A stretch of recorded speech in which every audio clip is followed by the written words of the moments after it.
What is up, everybody? It is Dives, Mr. Crockpot on Twitter. This is the Blue Root Pod. On tap for today, we're going to talk some Temple football. We're going to talk recording in 3, 2, 1.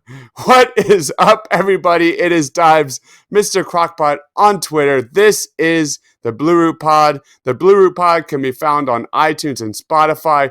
Make sure you follow all of our Temple football coverage on the Blue Root TPL on Twitter, and make sure to find our Blue Root Pods on YouTube. Nearly 1,000 subscribers. A huge thank you to all our new subs out there.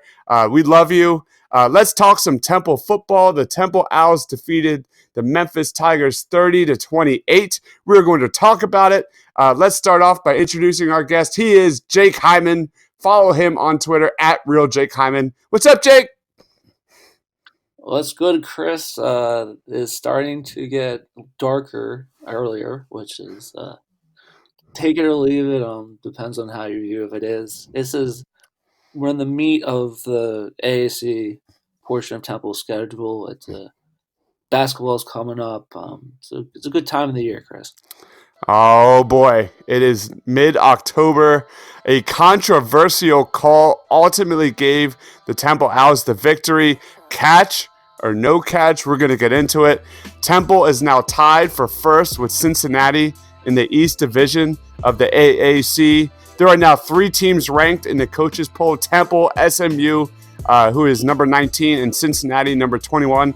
Let's start off by talking our top takeaways from this incredible Temple victory. Go ahead, Jake. What's one of your top takeaways, man? The game. It started with a Harrison Hand interception, one of his many plays of the game, and the last lateral play, the penultimate play of the game. Who made a tackle? Harrison Hand. It's a guy coming in from Baylor University as a junior. Him and Braswell. Braswell, I think, had one play with a penalty, but I mean, overall, he had an okay game. And I think the takeaway, you have Ifeanyi Maje with a sack.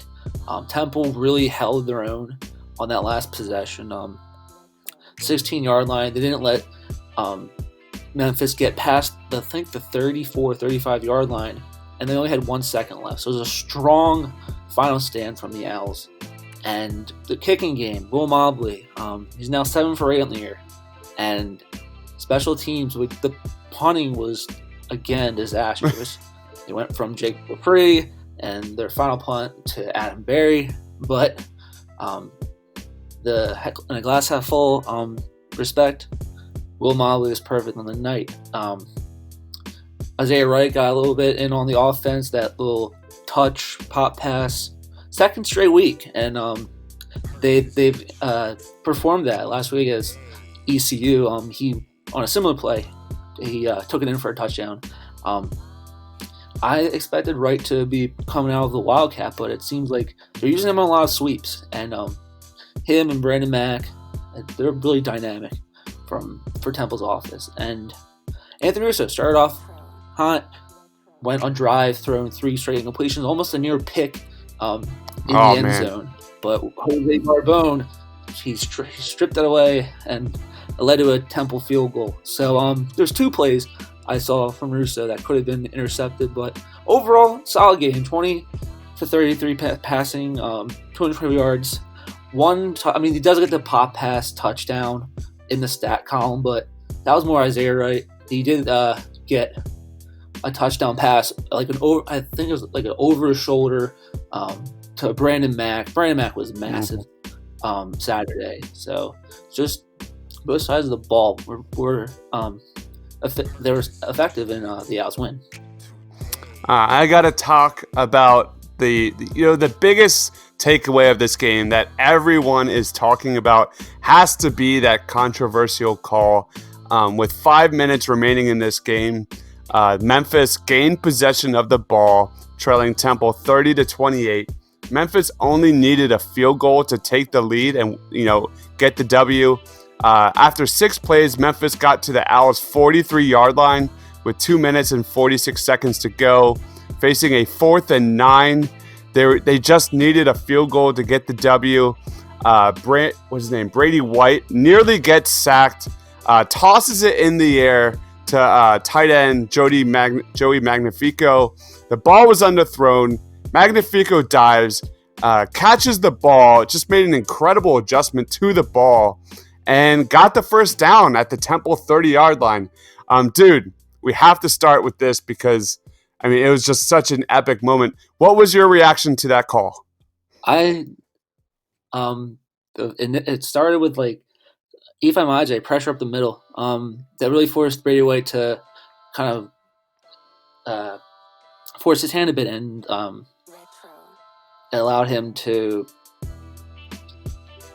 put a little bit more pressure on the quarterback that more than they wanted to for Memphis. Memphis wanted a clean pocket, didn't happen, and I thought it was a catch. And even the replay I thought it was a catch, but I think I just came to terms about it for about a couple hours ago, and I said the lowest point of the ball must have hit the ground. I think that's what the refs saw. That it could have been called either way, but I think what it came down to, just from a subjective standpoint, from my view, was they viewed it as the ball, the lowest point of it, touched the turf or touched the ground, and it altered the game. Memphis was in good field position after that potential catch. They ended up really just having to play with 48 seconds of their 16 instead of controlling like a 2-minute type of drill in Temple territory, which would have been really ideal for them, but that never occurred. And, I mean, I thought it was a clear catch. You could hear both the commentators talking about it. It's a clear catch. It's a clear catch. The ruling was that the Memphis player didn't have control of the ball. It hit the ground. There wasn't enough video evidence to confirm it. Dude, I'm watching this catch. There was not enough evidence to really say that's not a catch. I really struggled with this call. I thought it was a botched call. Do you think they got it right? I think they go through a lot of different types of angles. They go through it multiple times. This is an AAC team, a game with Memphis coming undefeated. They're 23. Temple, they are making sure this call is correct, and they are looking at it from every perspective I think possible. I think they had to have seen, like, on some of the angles, the ball does appear to touch the ground, which I think if they saw any inkling of that, they have to rule that as incomplete. Okay. It was just such an epic moment. This game had a ton of highs and a ton of lows. The highs where Temple went up 16-0 on 3 first quarter turnovers by Memphis. And then Memphis, what happens? 14 straight points in that first half. That Ramon Davis fumble in that second quarter, man, when Temple had the ball on the Memphis 28-yard line, up 16-0, Ramon Davis fumbled that ball. That was such a huge swing for Memphis. That got them right back in the game, and then it looked pretty bleak, dude. It looked pretty bleak for Temple for some time in that second half. Memphis was getting whatever they wanted, but ultimately, those 4 Memphis turnovers were kind of the main difference. Not a penalty, not an overturn call. Let's talk our biggest standouts. I got to lead off with the Temple defense, mainly circling around Sean Bradley and Harrison Hand. Sean Bradley, man, he did just enough to slow down that Memphis offense. Memphis only had 129 yards rushing, 3.9 carries on the ground. That's not that low, but for how high powered this offense was all season, we got to give huge credit. Did they struggle against Memphis on third down? Yeah, Memphis was 7 of 12. I don't put that on Sean Bradley. But yeah, those 3 quick turnovers in that first quarter ultimately were the difference. My other guy is Harrison Hand. You touched on it, Jake, but dude, he was all over the field on Saturday. He had 9 tackles, 2 tackles for loss, an interception, a forced fumble, a pass deflection. Dude, man, that was one of the most impressive performances I've seen all year. Do you have any standouts for this game, dude? Yeah, Hand had that forced fumble, and that was in Temple territory. Memphis was verging onto a scoring opportunity. The game's 30-28. One possession game at the end. He drills Brady White. Ball pops loose. Temple recovers. Also, I think you gotta some of the pressure. Zach Mesday got a sack. Dan Archibong on the last possession forced Brady White to roll out of the pocket, throw a comeback route, which took a lot of time off the clock. And Temple's linebackers, Chappelle Russell, Sam Franklin, Sean Bradley. This is an effort from all 3 levels from Temple's defense. And offensive end, Brandon Mack. Russo connected deep on a 30. I think it was like double coverage when Mack went up for the ball. And he's a proven guy. He's a guy you're going to go to on 3rd down. He's a guy that you can run multiple routes for. He's big. He's 6'5", and the ability to throw it up and not have to worry about an interception because Mack's length and ability to catch the ball at a high elevation, it definitely can lead to more opportunity for Anthony Russo. You absolutely nailed it with the Brandon Mack. That was my other standout. Dude had what a performance by Brandon Mack. 9 catches, 125 yards and a touchdown. He started the game off with that massive reception on their first offensive possession. Then he had 2 huge catches in that fourth quarter. I think one was like a 20-yard catch, and then the obvious one was a touchdown catch in the back of the end zone that gave Temple the lead. Any other player standouts before we kind of talk about that American Athletic Conference? Yeah, it's Bill Mobley. He made I think they said his longest field goal of his career at 44 yards, and I keep going back to the score, but 3 for 3. I mean, we're Temple's special teams. Coming to the game, he was 4 for 5, which is 8%, which is fine. That's a solid clip for a kicker. But and especially when a home game against a ranked team, going perfect. I mean, the score is 30-28. One of those, I'm not saying a missed field goal would alter any type of outing, but if you think it as a 2-point win, Will Mobley. If it's not Harrison Hand or Brandon Mack that's going to game ball, it's going to be Will Mobley.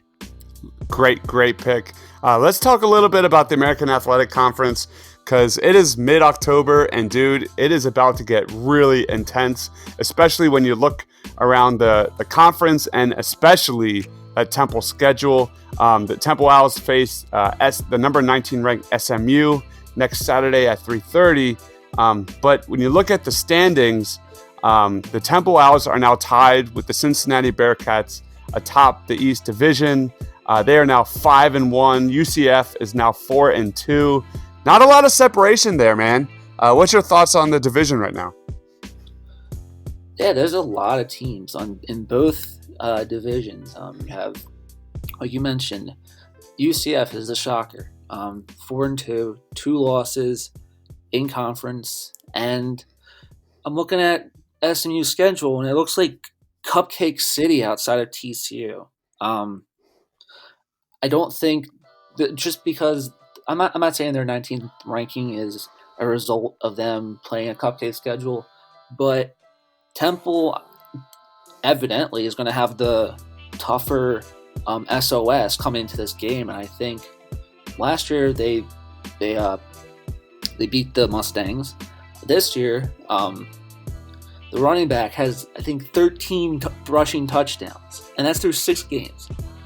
Shane Buechele, the Texas transfer, playing pretty efficient at quarterback. But they beat TCU on the road, but this is a really tough test for SMU because Temple's defense has been clicking, and they've been able to stop Maryland. They've been able to force. There was one sack on Brady White, or one tackle on Brady White, which forced the fumble. There was RPO fumble, which Temple recovered. Interception, which was like a botched read option type of play. But this Temple defense through half the regular season, if they're getting a grade, they're getting an A, an A minus, an A, an A plus. Rod Carey's defense has been playing some good football, Chris. Oh my God! And it starts with Ifeanyi Maje. If he's not all conference, I mean that just shut it down now, because he has been their most consistent. And Quincy Roche, man, he's having I thought another underrated game versus Memphis. And you look at the Temple box score, they had 8 tackles for loss. So, I mean, they were just in that backfield. Did they get hurt by some big runs by Memphis? That had to be expected, though. That was a really good offense by Memphis. And I thought when it mattered, when Temple had to make a stop, they did. And just like you said, kudos to that defense. I'm looking at this Temple schedule, man. It's pretty ridiculous. 4 of the next 5 games is the opponent's record is 23-7. SMU, that's at SMU. Home versus UCF at South Florida, which that game, if you know Temple, if any Temple fans listening to this podcast, that game is probably one that scares me the most, because Temple tends to play down. UCF just beat BYU. They were struggling in the season, but to beat a team like to beat BYU, you can't overlook the Bulls. No, man. And Temple, they'll play down to their competition. I feel more confident taking on Cincinnati than South Florida. That game scares the crap out of me. But after South Florida, you have Tulane and then Cincinnati. Back-to-back games there. Tulane and Cincinnati are very good teams. So 4 of the next 5 games for Temple. Woo! I hope Temple better be ready to step up, man, because if there is a path to being in a big bowl game, it is right there. It is on a silver platter for the Temple Owls. Any thoughts on the schedule? Yeah, I think a lot of the AAC's dominance plays into the conference potentially getting that BCS spot. Boise State, they think they have to go undefeated to get that Group of 5 bowl game, because Tulane upstarts this year. Desmond Ridder for Cincinnati. We have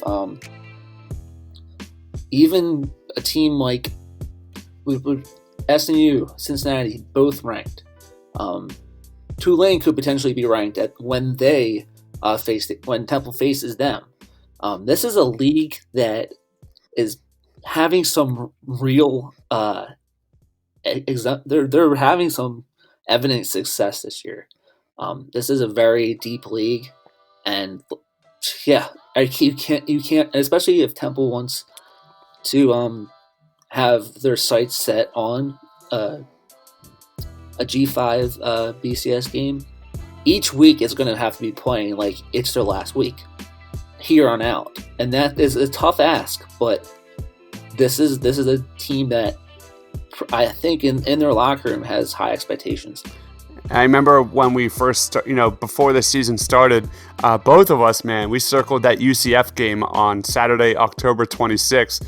Now I'm looking at that, that Saturday, November 23rd game versus Cincinnati in Cincinnati. That Tulane-Cincinnati back-to-back game, man, that's going to be a wild, wild time. Any last comments before we wrap this up, man? Yeah, I think we're looking at some storylines halfway through the season, it has to start with Ramon Davis. I mean, we're coming this season where we're looking for Raquel Armstead's replacement, and I was a little bit concerned about who was, and I'm sure a lot of people were that covered at Temple, is who's going to step up, who's going to emerge from the backfield. My MVP at the beginning of the year was Anthony Russo, and if I'm going to have the luxury of changing that now. It's he was the leading rusher for true freshman coming into the Saturday's game. So that my MVP for on offense, it's got to be the freshman Ron Davis. Defensively, you could, I mean, it's Maje, but you can make an argument that a lot of the players have stepped up. Which, you think about it, for all of that talent on the defensive end, blends with Brandon Mack, the big time wideout, Jaden Blue, who's very versatile, Isaiah Wright. Talk about versatile. That's Isaiah Wright. Mm-hmm. They have a lot of options. Russo is going to be the X factor, and they're implementing. They're trying to, like, they call it switch it up, but I think adding Centeo is a boost to this offense. You have his running ability. He's a pretty good passer. So they have a lot of different elements they can roll with moving forward. But it comes down to Anthony Russo. Love the Ramon Davis mention. I don't know if you saw this, but before the game started, you're watching this game on ESPN, and they were talking about Ramon Davis as one of the top running backs in the country, and that just brought a smile to my face, man. Because we we didn't really know who this guy was heading into this season during our first pods about Temple football, and then you nailed it. It's got to be Maje for me. This is another guy that's really just kind of come out of nowhere and just had a humongous impact on the defensive line. He's been in it, and shit me not. I think Isaiah Wright has had a touchdown in every game this year. So he's not getting these big yard plays, but he's making touchdowns, and I think he deserves a lot of credit. And you nailed it with the Todd Centeo. There are times, as good as Anthony Russo has been this year, he can be inconsistent. He kind of can get cold, especially with his accuracy. And having a guy like Todd Centeo to just kind of jump right in and kind of keep the defense off balance. He's more of a scrambler, a running threat type of quarterback. That's definitely something to keep an eye on, because I don't know, man. From my perspective, I think we're going to see more Centeo as the season progresses. Any thoughts on that one? That's the thing. That's a great thing about we're talking about players that come out of nowhere.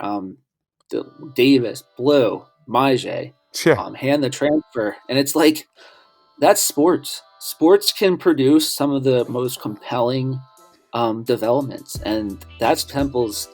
Basically, if you want to look at them from a macro level, from an outsider's perspective, it's a lot of players you might not have heard of last season that are some of their best players this year.